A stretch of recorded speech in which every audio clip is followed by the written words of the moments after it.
हाल ही में भारत के controller and auditor general यानी सीएजी की एक रिपोर्ट सामने आई है जो मध्य प्रदेश में बिल्डिंग व अन्य तरह के निर्माण कार्यों में लगे हुए मजदूरों के संबंध में भारी अनियमितताएं व लापरवाहियों को उजागर करती है।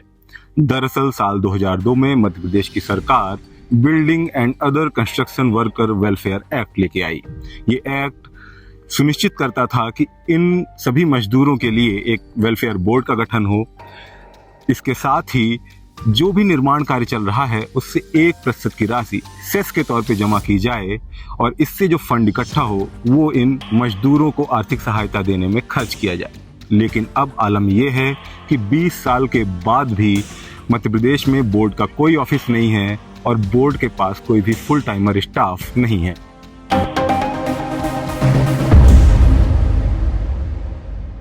सीएजी की ऑडिट टीम जब कंस्ट्रक्शन साइट पर पहुंची तो वहां उसे फायर और सेफ्टी नॉर्म्स पूरी तरह नदारद दिखे। ऊंची ऊंची इमारतों पर मजदूर बिना हेलमेट और जूतों के काम कर रहे थे। उनके पास कोई सेफ्टी बेल्ट और सेफ्टी नेट नहीं मौजूद था। इन लापरवाहियों की वजह से मध्य प्रदेश के 18 मजदूरों को अपनी जान गंवानी पड़ी है। लेकिन सरकार की लापरवाहियां इसके बाद भी जारी हैं। मध्य प्रदेश के लेबर कमिश्नर ने इन दुर्घटनाओं के बाद ना तो कोई ठोस इंस्पेक्शन गोल सेटअप किया और ना ही इन मामलों का प्रॉपर इन्वेस्टिगेशन हुआ है। सीएजी ने अपने ऑडिट में पाया कि लाखों रुपए का सेस कलेक्ट ही नहीं किया गया है। इसके अलावा फंड में से 2543 करोड़ रुपया उपयोग में ही नहीं लाया गया। 416 करोड़ रुपए सरकार ने बकाया बिल माफी योजना, सरल बिजली बिल योजना और संबल योजना में खर्च कर दिए हैं, जिनका दूर दूर तक मजदूरों से कोई लेना देना नहीं। सीएजी ने सरकार से जब बेनिफिशियरीज की लिस्ट मांगी तो सरकार के पास वह भी नहीं थी। इसके अलावा 80 करोड़ रुपए प्रसूति सहायता योजना में खर्च किए गए हैं, जिसका यूटिलाइजेशन सर्टिफिकेट सरकार के पास नहीं है। हालांकि सरकार ने मजदूरों की शादी, मैयत इत्यादि में फंड से पैसे खर्च किए हैं, लेकिन बाद में ये पता चला कि ये सारी पेमेंट फ्रॉड पेमेंट थी जो अनऑथराइज्ड लोगों को की गई थी। सीएजी की यह रिपोर्ट भारी वित्तीय अनियमितताएं और भ्रष्टाचार की ओर संकेत करती है।